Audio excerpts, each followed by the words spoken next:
You're garbage. Jalissa Thaler had a long history of mental health issues and drug abuse, and from the ages of 13 to 18, she had been in and out of psychiatric treatment. At 22 years old, she gave birth to her son. This video out of Florida is absolutely shocking. It all went down on Monday at a Pop Warner football practice about a half hour outside Orlando. Outside the sports complex, a group of boys can be seen running into frame of the video. Watch as one of them, an 11-year-old, goes into his mom's SUV, grabs a gun, turns around, and opens fire. The crowd runs off as someone nearby gets the 11-year-old back over to his mom's car. Police say the shooting happened after the 11-year-old and some others got into a fight, which witnesses claim happened over bullying over a bag of chips. In the 8 years that I've been the police chief in the city of Apopka, this is the first time we've had some kind of violent act that I can recall like this. Two 13-year-olds were struck by the gunfire. One was hit in the chest, one in the torso, one's been released from the hospital, and the other is in stable condition. There's no doubt that this all went down because it's absurdly easy to get a gun in our country. Republicans have worked for decades to loosen gun control laws because gun makers have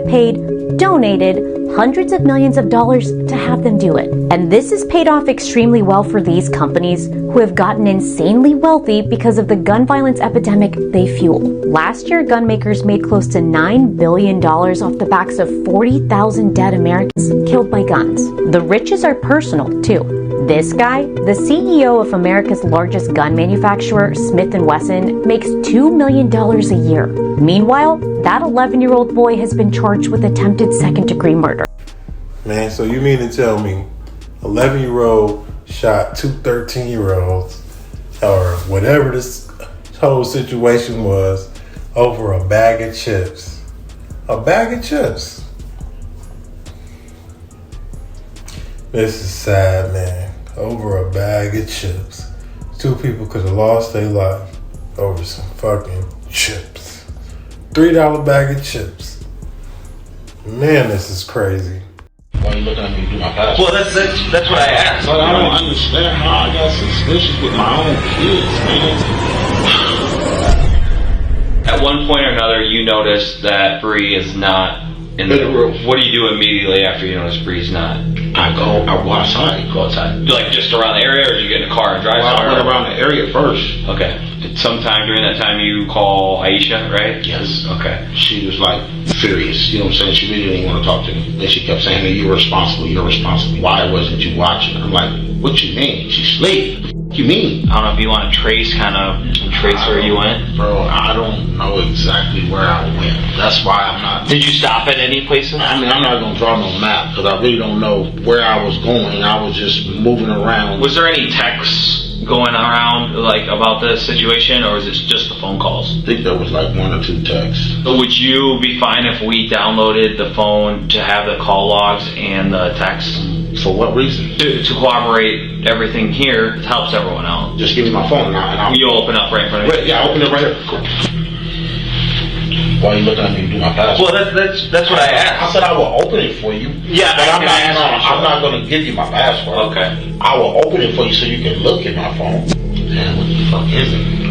Why are you still watching? I don't want to open it, then, bro. You know? Not if you staring into me while I'm trying to get my number. I mean, as soon as I open it, I'll give it to you. Sounds good. So you can look at it. Yep. You only get so many tries. Yeah, that's true. Okay. Yeah, cool. Now, what are you going to look at? I don't have nothing to hide in my phone from you. Okay. Nothing at all. I will open it for you. I mean, it don't matter, but I just don't like people. Well, it does. It does matter. It helps speed up any suspicion we would have of you. But I don't understand how I got suspicious with my own kids, man. These are my kids. No, you know what I'm saying? I'm really like confused. Like anyone you can think of that would try to take Bree, though? Why? For what reason? I don't know. I'm asking you. You know better than I would, right? The only person who would know better than me would be Aisha. Yeah. What do you think happened? Big bro, I don't really know. I mean, I'm not going to even try to even put a finger on it. I don't know. Yeah. I'm not going to say something that I don't know. Well, I can assure you there's a bunch of people right now with the department going out there. We're trying to do what we can. Pray to God that they find my baby. You know what I mean? Because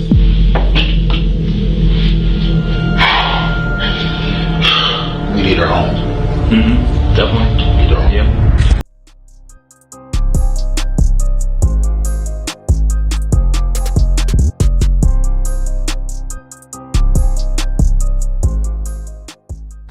So you mean to tell me this dude kidnapped a little girl?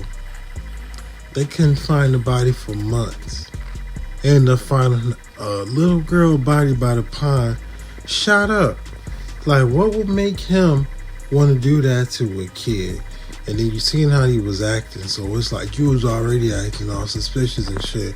And I thought that if they need to find phone records and felt like you was part of something like this, that they could just go obtain them themselves. So this is news to me to see that they was asking for his permission, even though he was a main person, you know what I'm saying, accused of her disappearance at the time.